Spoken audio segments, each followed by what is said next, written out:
নমস্কার বন্ধুগণ, আবার আপনাদের মাঝখানে চলে এসেছি একটা নতুন ইনফরমেশনাল ভিডিও নিয়ে। আজকের ভিডিওতে কোনো কমেডি বা কোনো মিউজিক বা কোনো অন্য কোনো কন্টেন্ট হবে না। আজকের ভিডিওতে পিওর একটা ইনফরমেশন দিব আপনাদেরকে, যে সবারই মুখে একটাই প্রশ্ন, যে আমার ব্যাংকে কি ডিবিটি লিঙ্ক আছে, বা আমি যদি এই ব্যাংকে আমার ডিবিটি লিঙ্ক থাকে তাহলে আমি ওই ব্যাংকে কীভাবে নিয়ে যেতে পারবো, বা আমার কোনো ব্যাংকে ডিবিটি লিঙ্ক নেই, আমি ডিবিটি লিঙ্ক কীভাবে করতে পারবো, এটার বিষয়ে আপনাদেরকে একটা ইনফরমেশনাল ভিডিও তুলে ধরবো।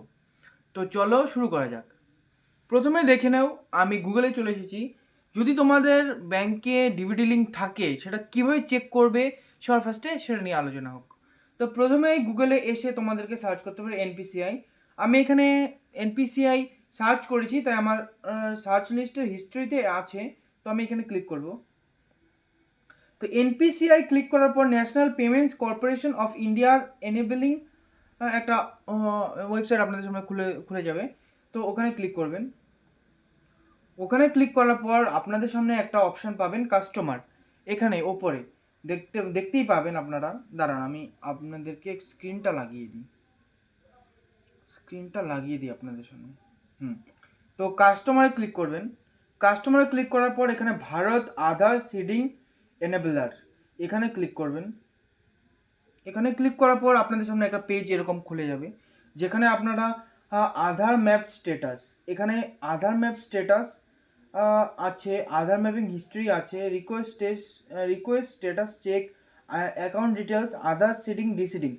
যাদের ব্যাংকের ডিবিডি লিঙ্ক আছে তারা কীভাবে চেক করবেন, আধার ম্যাপ স্ট্যাটাসে ক্লিক করবেন। তো এখানে আপনাদের আধার নাম্বার দিবেন। আমি আমার আধার নাম্বারটা দিয়ে দিচ্ছি। তো এখানে আমি দিয়ে দিলাম ওটিপিটা। তো দেখা যাচ্ছে যে আমার স্টেট ব্যাংকের সাথে ডিবিটি লিঙ্ক করা আছে। তো এটা আমি চেঞ্জ করব না, তাই আমি এখানেই রাখবো এটাকে। তো যাদের কি চেঞ্জ করতে হবে, তো তাদেরকে এখানে আধার সিডিং ডিসিডিং এর অপশনের মধ্যে ক্লিক করবেন। তো সর্বপ্রথমে এটাকে ক্যান্সেল করতে হবে। সর্বপ্রথমে এটাকে কাট করে দিতে হবে।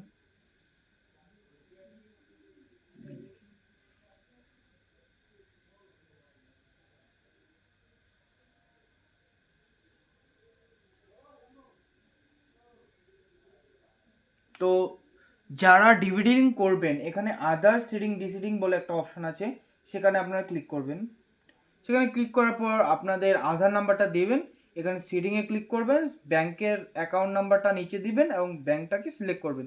কনফার্ম অ্যাকাউন্ট নাম্বার আছে, এখানে কনফার্ম অ্যাকাউন্ট নাম্বার দেবেন এবং দিয়ে এখানে ক্যাপচারটা দিয়ে সাবমিট করে দেবেন। আপনাদের ডিভিডি লিঙ্ক হয়ে যাবে। তো এটাই ছিল ডিভিডি লিঙ্ক কীভাবে করবেন। এবং ডিভিডি লিঙ্ক যদি চেঞ্জ করতে হয় তাহলে এখানে সিডিংয়ের অপশনের মধ্যে দিয়ে ফ্রেশ সিডিং এবং movement same bank with another account, তো ওখানে movement same bank with another অ্যাকাউন্টে ক্লিক করবেন না, ক্লিক করবেন movement from one bank to other bank.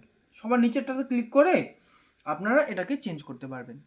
তো বন্ধুগণ, আশা করি ভিডিওটা একটু হলেও ইনফরমেশনাল ছিল। যদি ভিডিওটাকে ভালো লেগে থাকে তাহলে হাইপ করে দিবেন এবং একটা লাইক করে দিবেন। ভবিষ্যতে এমন ভিডিও পাওয়ার জন্য চ্যানেলটিকে সাবস্ক্রাইব করে দিবেন। Thank you.